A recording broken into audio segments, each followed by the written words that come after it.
beep. What is up, ninjas? My name is Samuel. Now, DJ Snake released a new song, and I'll show you a little snippet of it, but you guys can go hear the full version. Now, I really like the vocal chops he used because everybody has been doing vocal chops right now recently in pop music. They're trying to get more into it, especially with Skrillex releasing that collab with Pooh Bear. So DJ Snake, you know, got on board the hype train, I guess, and a lot of people are. I'm gonna let you guys know right now. And today I'm gonna be teaching you guys how to do the vocal DJ Snake vocal effects. So the first thing we gotta do is we gotta make our own vocal chops. So we're gonna talk a little bit about that, and then we're gonna talk about the effects he applied to the vocal because they sound really dope.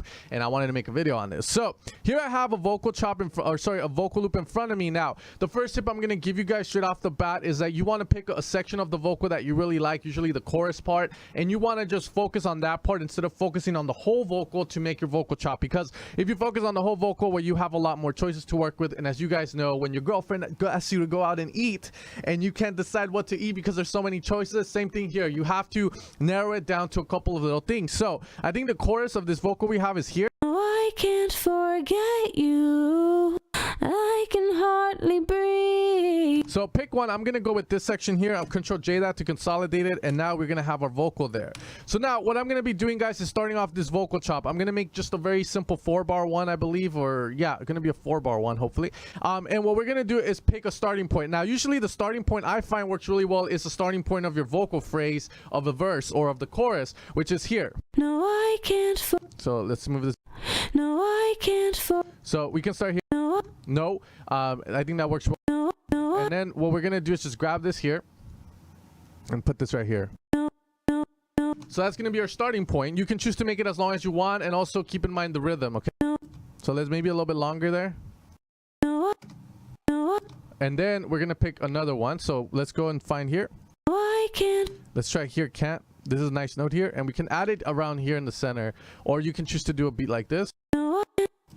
No, you know, so we're gonna go with something here. Let's add maybe that, and then duplicate this, and let's move this back a bit. Now the cool thing, another hack we have here in Ableton, is that this warp marker is set, so then you can just move it across to kind of get, as you can see, a part that you like.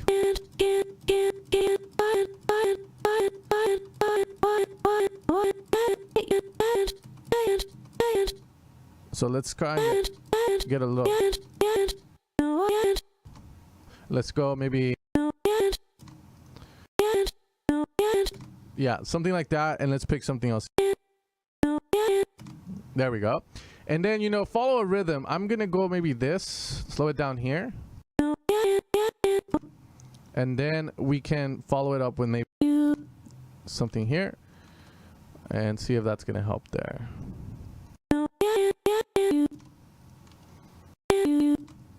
And then here to do, and then here we're gonna move this to find stuff that we like.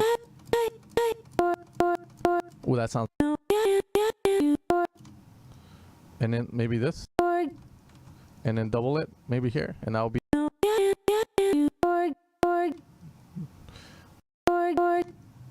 And then maybe reverse, and then we can go into it, feed into it, and see how that sounds. Again, you know, this is just very simple.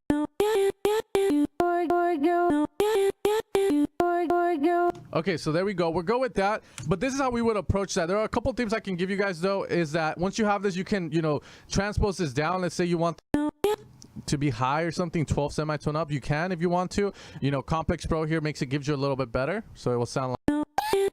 So if you want to add certain flavor to it. But today, the thing I really wanted to show you guys, because I've already made a tutorial on vocal chops and did a lot of tips and tricks for that. If you guys want to watch it, I'll try and leave it at the end of the video. What we're going to be doing is the DJ Snake vocal effect. Now, I am for sure fucking hell know that he used OTT on the vocal.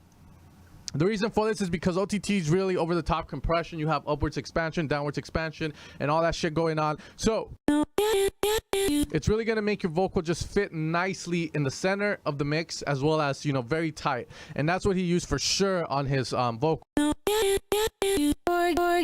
So as you guys can hear, look at that difference it makes. Now, the next effect is using an amp, and you can go with different methods here. You can use like the GTR by, sorry, not a Nissan GTR, I wish, but you know, a GTR from Waves, which is the amp that they have. You can go with the CLA guitar, maybe apply a little bit of that amp, but we're gonna go with the Ableton one to keep things native, you know, keep it from the hometown Ableton Lab 9, motherfucker. All right, so we're gonna apply the amp, and you know, mess with the presets. You know, I think the presets are fine as they are. We can try the Screamer and see how that sounds like. Now let's lower volume a bit, and then let's lower the dry and wet.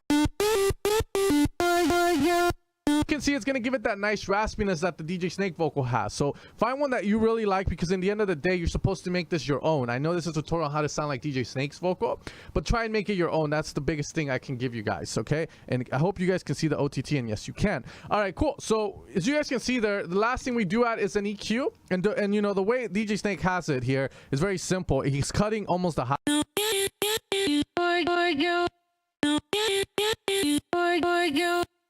Sounds pleasing, because then you're gonna have the rest of the beat to go along with this. So this is how we get that kind of vocal. There are other things we can do. Knowing this, you know, everyone thinks, oh, the amp's only for the guitar, but actually, you know, amps, distortion units, you can use them on synthesizers, you can use them on stuff. So take the Blues Drive, for instance, and apply it on a bass, and tell me the results you get. You're gonna get something very nice that a lot of people are always asking me, how do I get a crunchy bass? Well, think about it. What gives crunch? Guitar, distortion unit on that guitar, the amp.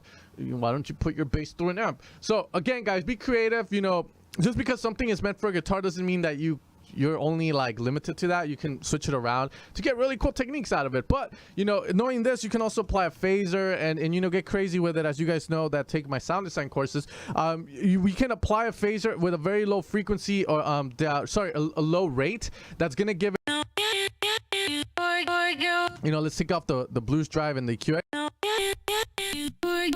and you get different kind of tones out of it as well.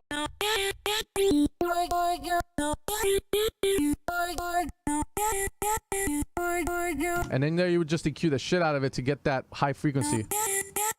And maybe Blues Drive, see how that sounds like. Never know.